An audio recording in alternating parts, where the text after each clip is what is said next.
हरे कृष्ण।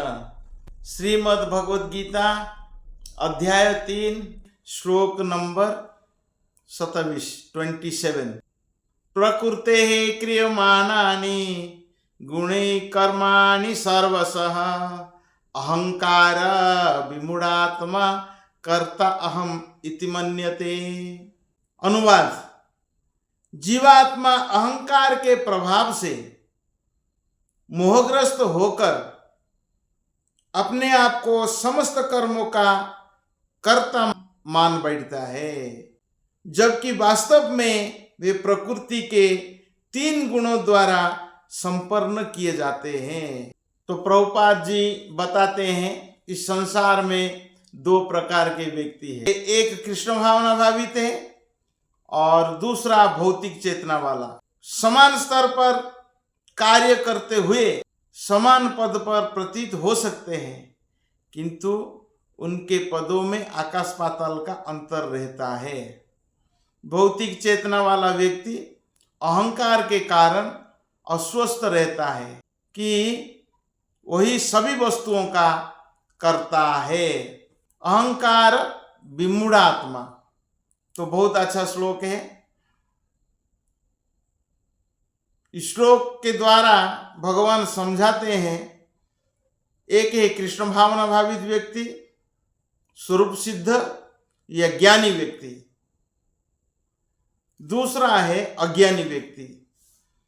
तो ज्ञानी व्यक्ति को चाहिए कि अज्ञानी व्यक्ति को कर्म करने में ना रोके, उसे कर्म करने देना चाहिए और अज्ञानी व्यक्ति को धीरे धीरे कृष्ण भावना मूर्त में भगवान की सेवा में लगाना चाहिए।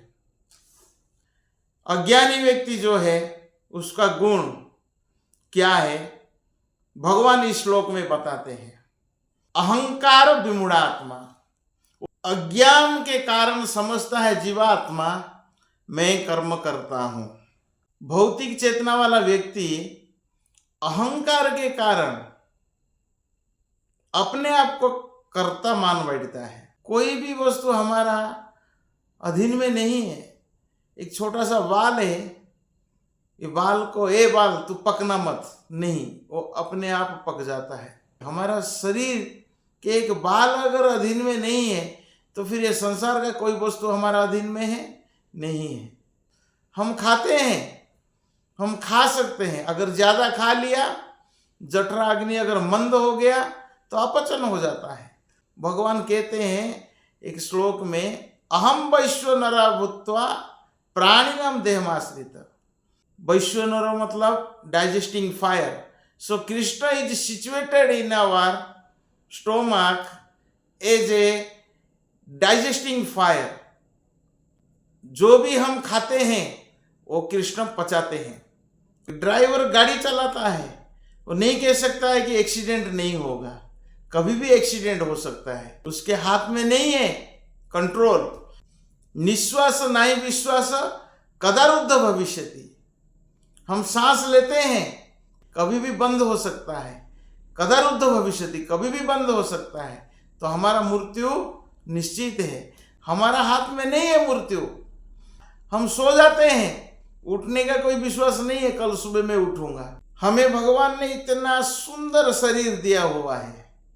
कई प्रकार की बीमारी हैं, कोई एक बीमारी ऐसा आ जाता है जो हमारा शरीर बदसूरत हो जाता है, लेकिन अगर पैरालिसिस हो गया तो हम कुछ नहीं कर सकते हैं, हमारे से 1 किलो वजन भी नहीं उठेगा।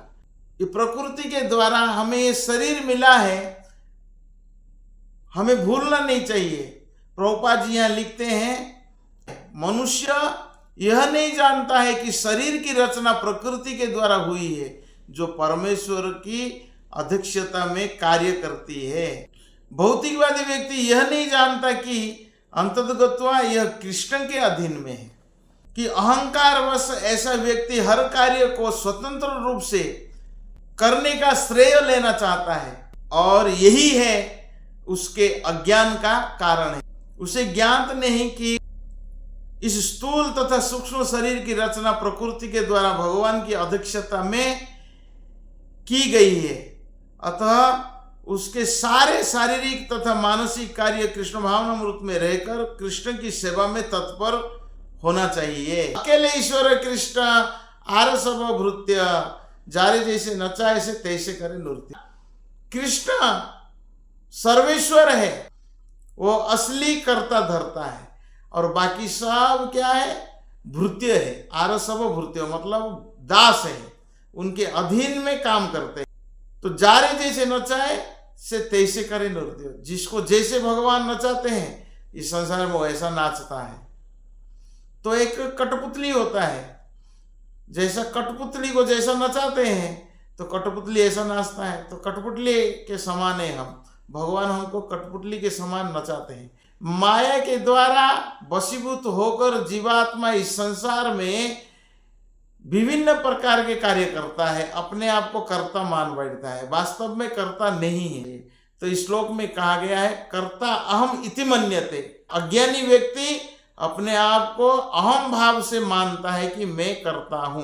तो अहंकार विमूढ़ात्मा, वो विमूढ़ आत्मा है, अज्ञानी जीवात्मा है, अपने आप को कर्ता मान बैठता है, वास्तव में वो कर्ता नहीं है। भगवान है कर्ता, वही एकमात्र सब कुछ करते हैं। तो सारे कार्य जो है 3 गुणों के अनुसार होता है, सतगुण, रजगुण और तमोगुण के अनुसार कार्य होता है। और मनुष्य का कर्म इस 3 गुणों के अधीन में होता है। जीवात्मा अहंकार के प्रभाव से मोहग्रस्त होकर अपने आप को समस्त कर्मों का कर्ता मान बैठता है, जबकि वास्तव में वे प्रकृति के 3 गुणों द्वारा संपन्न किए जाते हैं।